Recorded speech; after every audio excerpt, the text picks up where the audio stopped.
82,000 jobs, आप सही सुन रहे हो। 82,000 जॉब्स क्रिएट हो रही हैं फ्रेशर्स के लिए। TCS, Infosys, Wipro, HCL Tech सब ने कंफर्म कर दिया है फ्रेशर हायरिंग इज बैक। जो पिछले साल जो हायरिंग फ्रीज हो गई थी वो अब ख़त्म हो गई है। कैंपस प्लेसमेंट जो है वो रिस्टार्ट हो गई हैं और ऑफ कैंपस ड्राइव जो है वो शुरू हो चुकी हैं। बट ये वो 2019 जैसा नहीं रहेगा। अब थोड़ा रूल्स जो हैं वो बदल गए हैं। पहले क्या होता था, पहले डिग्री काफ़ी होती थी। Campus placement is equal to guaranteed job और 3.5 एलपीए जो था वो स्टैंडर्ड पैकेज था आप लोगों का। लेकिन अब स्किल्स चाहिए, प्रोजेक्ट्स चाहिए, सर्टिफिकेशंस भी चाहिए और एआई, क्लाउड, डेटा की नॉलेज भी चाहिए। और सबसे इम्पॉर्टेंट, कंपनीज जो हैं वो अब सेलेक्टिव हायरिंग नहीं करेंगी। यानी सबको नहीं मिलेगा, जो फ्रेशर जॉब रेडी हैं सिर्फ उन्हीं को ही जॉब मिलेगी। तो आज की वीडियो में हम बात करने वाले हैं फ्रेशर्स के हायरिंग ट्रेंड के बारे में, जो कि 2026 में होने वाला है। कितने जॉब्स हैं, कौन हायर कर रहा है, क्या स्किल्स चाहिए, कितनी सैलरी देंगे वो लोग, और कैसे प्रिपेयर करोगे कि आपको जॉब मिल जाए। ये वीडियो में आज हम यही डिस्कस करने वाले हैं। नमस्कार दोस्तों, मेरा नाम है मनीष और मैं ऐसे ही इंटरेस्टिंग कॉर्पोरेट वीडियोस बनाता रहता हूं। तो वीडियो शुरू करने से पहले अगर आपने मेरे चैनल को सब्सक्राइब नहीं किया है तो प्लीज़ मेरे चैनल को सब्सक्राइब करें, वीडियो को लाइक करें और वीडियो को अपने दोस्तों के साथ शेयर करें। तो चलिए इस वीडियो को शुरू करते हैं। दोस्तों, जो पिछला फाइनेंशियल ईयर था उसमें टीसीएस, इन्फोसिस, विप्रो और एचसीएल ने कंबाइंड हायरिंग जो की थी वो 30,000 एम्प्लॉयज़ जो कि फ्रेशर थे उनकी की थी, जो कि काफ़ी कम है। कैंपस प्लेसमेंट जो है वो फ्रीज कर दी गई थी, ऑफ कैंपस ड्राइव जो है वो ख़त्म हो गई थी और ऑफर लेटर या तो डिलेड हो रहे थे या तो उनको रिवोक किया जा रहा था। ये सबसे ज़्यादा वर्स्ट फेज था पिछले 10 सालों में। लेकिन इस साल उन्होंने नैस्कॉम के डेटा के अकॉर्डिंग 82,000 फ्रेशर्स जो हैं वो हायर होंगे। टीसीएस इसमें 20,000 फ्रेशर ऐड करेगा, इन्फोसिस भी 20,000 ऐड करेगा, विप्रो 10 से 12,000 फ्रेशर्स को जॉब देने वाला है, एचसीएल जो है वो 12,000 लोगों को नौकरी देने वाला है और टेक महिंद्रा, एलटीआई, माइंट्री और बाकी कंपनियां जो है वो 20,000 फ्रेशर्स को हायर करने वाली है। मतलब 3x ग्रोथ होने वाली है फ्रेशर हायरिंग में। अब हम बात करेंगे कि ये कमबैक क्यों हो रहा है, मतलब क्यों इतना ज़्यादा हायरिंग हो रही है फ्रेशर्स की। सबसे पहला है डिमांड रिकवरी। जो टॉप आईटी फर्म्स हैं वो ऑनबोर्ड करने जा रही हैं 82,000 ग्रेजुएट्स फ्रेशर्स को इन 2026, सिग्नलिंग की recovery in the entry level demand after cautious hiring in previous year. मतलब पिछले साल काफ़ी कॉशियस हायरिंग हुई थी तो इसकी वजह से थोड़ा डिमांड जो है वो जनरेट हो गई है। जो डिजिटल ट्रांसफॉर्मेशन के प्रोजेक्ट्स हैं वो सब रीस्टार्ट हो गए हैं।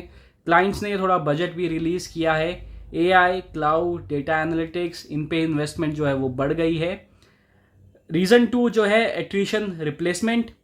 जो मिड लेवल एम्प्लॉयज़ क्विट कर रहे हैं, जिनको अब हालांकि जो चीज़ें अभी पीछे हुई थी जिनको थोड़ा निकाला भी गया था, और जो स्विच भी कर रहे हैं, फ्रेशर हायरिंग उसकी वजह से भी ज़्यादा हो रही है क्योंकि because they are thinking of replacing the mid level employees with the hiring graduates.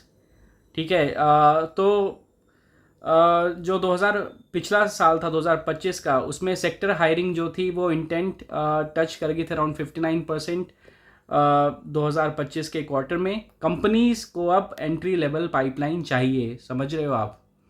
Reason 3 है cost arbitrage. Mid level employees जो हैं वो एक्सपेंसिव हो गए हैं, 12 से 18 लाख का पैकेज मांगते हैं। जो फ्रेशर्स हैं वो थोड़ा सस्ते में आ जाते हैं, 3.5 से 5 एलपीए दोगे तब भी वो आ जाएंगे।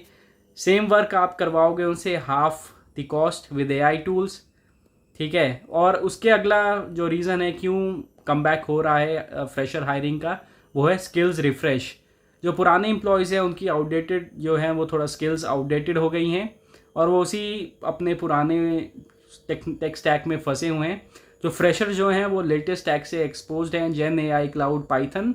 कंपनीज को नया खून चाहिए, पुराना खून कोई नहीं मांगता बॉस। तो ओवरऑल क्या हो रहा है, overall hiring is back. Numbers जो हैं वो अच्छे प्रोजेक्शन की गई है, अपॉर्चुनिटीज़ हैं। बट यहीं से एक थोड़ा बैड न्यूज़ भी स्टार्ट होती है। बैड न्यूज़ क्या है, देखो अब रियलिटी चेक में आपको देता हूँ। 82,000 जॉब्स के अप्रॉक्स बोला गया है नैस्कॉम के डेटा के अकॉर्डिंग। इसमें फ्रेशर्स हायर होंगे, पर फ्रेशर्स है कितने? तो इंडिया ऑलमोस्ट 25 लाख फ्रेशर्स को, फ्रेशर ग्रेजुएट्स जो हैं बीटेक के, उनको प्रोड्यूस करता है हर साल। अब 25 लाख इंजीनियरिंग ग्रेजुएट्स हैं और जॉब्स हैं 82,000। मतलब अगर आप एक एवरेज भी निकालोगे तो आपके चांसेस हायर होने के हैं 3.28%। मतलब 100 में से 3 या 4 फ्रेशर्स को ही आईटी जॉब मिलेगी। और ये अभी मतलब पूरे आईटी सेक्टर के लिए है। अगर आप सिर्फ टीसीएस वगैरह की, विप्रो का निकालोगे तो ये जो परसेंटेज है वो गिर के 2% हो जाता है। मतलब 100 लोगों में से बस 2 लोगों को ही जॉब मिलेगी। बाकी 98 लोग कहाँ जाएंगे? तो देखो, बाकी 98 लोग जाएंगे स्टार्टअप्स में, जहाँ पे अनस्टेबल होता है, लो पे होता है। नॉन आईटी रोल्स जैसे सेल्स, बीपीओ, सपोर्ट, कुछ कुछ आगे पढ़ने भी चले जाएंगे, एमटेक कर लेंगे, एमबीए करेंगे, और कुछ सरकारी नौकरी की तैयारियां स्टार्ट कर देंगे। अब ये भी नहीं है कि जो 82,000 जॉब्स हैं जो अप्लाई करेंगे उन्हें मिल ही जाएगी, क्योंकि कंपनीज जो हैं वो अब थोड़ा पिकी भी हो गई हैं। जो मॉडर्न ऑर्गेनाइजेशन एक्सपेक्ट कर रही हैं अपने फ्रेशर से, वो कर रही हैं उनके बेसिक्स क्लियर होने चाहिए, hands on experience of real world IT tools भी उनके पास होना चाहिए, और इनसाइट्स उनके पास होनी चाहिए about technology on how to solve the business problems. पहले मास हायरिंग होती थी, बल्क कैंपस प्लेसमेंट होती थी, फिर उनको ट्रेन करते थे 3 से 6 महीने के लिए। लेकिन अब सेलेक्टिव हायरिंग होगी, स्किल बेस्ड असेसमेंट होंगे और ट्रेनिंग मिनिमल दी जाएगी, क्योंकि ट्रेनिंग कॉस्ट हर कोई कंपनी जो है वो कम करना चाहती है। अब हम लोग बात करते हैं कि कंपनीज कौन कौन सी स्किल्स मांग रही हैं। सबसे पहले कंपनीज जो देख रही हैं वो है क्लाउड टेक्नोलॉजीज में आपकी एक्सपीरियंस। तो cloud technology could account for 8% of the India's GDP by 2026, a staggering 4-fold jump in 5 years। मतलब इतनी ज़्यादा डिमांड है क्लाउड टेक्नोलॉजीज़ की, और जो क्लाउड इकोसिस्टम है, it is expected to generate 1.4 crore new jobs. तो आप सोच रहे हो कि क्लाउड अगर आप सीख गए तो कितना अच्छा आपके लिए एक फ्यूचर प्रोस्पेक्ट बन सकता है। क्या सीखना है आपको? AWS, एज़्योर, गूगल, ये 3 मेन CSPs हैं, क्लाउड सर्विस प्रोवाइडर्स।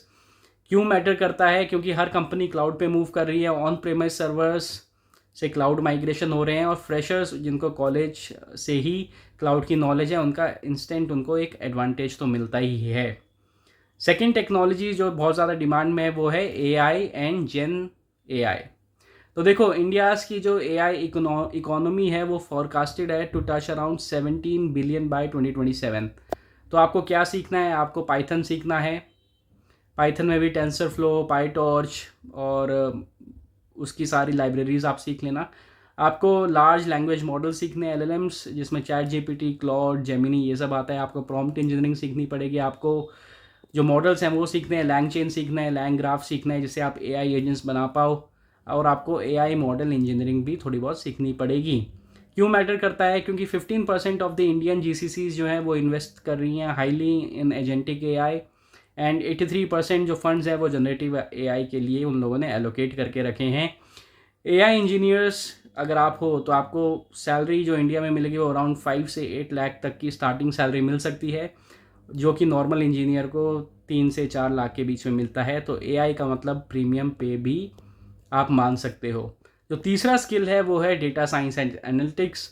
इसमें आपको SQL, Python, power BI, Tableau, Excel, advance Excel जिसमें मैक्रोस वगैरह आता है, स्टैटिस्टिक्स एंड प्रोबेबिलिटी आपको सीखनी पड़ेगी। फिर आता है साइबर सिक्योरिटी। उसमें आपको नेटवर्क सिक्योरिटी बेसिक सीखने पड़ेंगे, एथिकल हैकिंग सीखनी पड़ेगी, सीम टूल सीखने पड़ेंगे, क्लाउड सिक्योरिटी। क्यों मैटर करता है? क्योंकि साइबर फ्रॉड्स बहुत ज़्यादा बढ़ रहे हैं, साइबर अटैक्स हो रहे हैं, डेटा ब्रीचेस हो रही हैं। कंपनीज जो हैं वो साइबर सिक्योरिटी प्रोफेशनल्स को डेस्परेटली ढूंढ रही हैं। इसमें भी आपको प्रीमियम सैलरी मिलेगी, 8 लाख तक की आपको स्टार्टिंग सैलरी मिल सकती है। तो की टेक अवेज क्या है? देखो भाई, डिग्री तो सबके पास है, डिग्री तो अब बेयर मिनिमम बन गया है, उसके एडिशनल आप क्या ला रहे हो वो सब कुछ मैटर करता है। अब हम लोग बात करेंगे कि जो हमारी IT कंपनीज है वो क्या हायर करेंगी, कितना हायर करेंगी। तो देखो, TCS का मैंने आपको बताया, वो हायर करेंगे अराउंड 30,000 एम्प्लॉयज़। जो सैलरी वो लोग देंगे फ्रेशर्स को वो 3 से 6 लाख के बीच में एक्सपेक्ट कर सकते हैं। एवरेज आप 3.5 मान के चलते हो। और जो इन्फोसिस है वो देगी 3.6 से 4.5 LPA के बीच में, विप्रो 3.5 से 4.5 LPA के बीच में, और HCL देगी 3 से 4 लाख तक की सैलरीज़ के बीच में।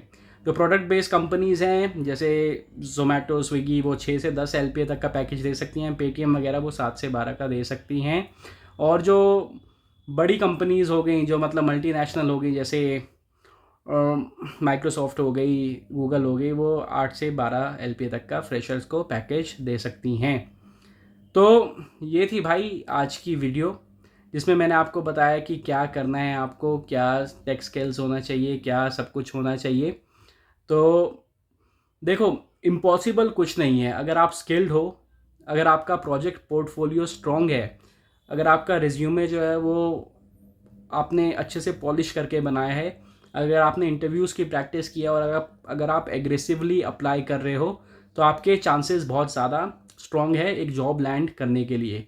लेकिन अगर आप सिर्फ अपनी डिग्री के भरोसे बैठे हो, आपने कोई प्रोजेक्ट्स नहीं किए, आपके पास कोई सर्टिफिकेशन भी नहीं है, आपकी कम्युनिकेशन भी वीक है, और आपको ज़ीरो नॉलेज है DSA की, क्लाउड की, AI की, तो थोड़ा रिस्की हो जाता है मामला, स्ट्रगल आपको करना पड़ेगा। तो भाई देखो, चॉइस तुम्हारी है। नेक्स्ट 6 महीने डिसाइड कर लो जॉब मिलेगी या नहीं। बताओ क्या करोगे, जॉब चाहिए ना, तो थोड़ा मेहनत स्टार्ट कर दो। तो दोस्तों, यही थी आज की वीडियो। आई होप आप लोग को आज की वीडियो पसंद आई होगी। वीडियो पसंद आई है तो प्लीज़ मेरे चैनल को सब्सक्राइब करें, वीडियो को लाइक करें, और वीडियो को अपने दोस्तों के साथ शेयर करें। मिलता हूँ आपको नेक्स्ट वीडियो में। तब तक के लिए bye bye, take care and have a nice day.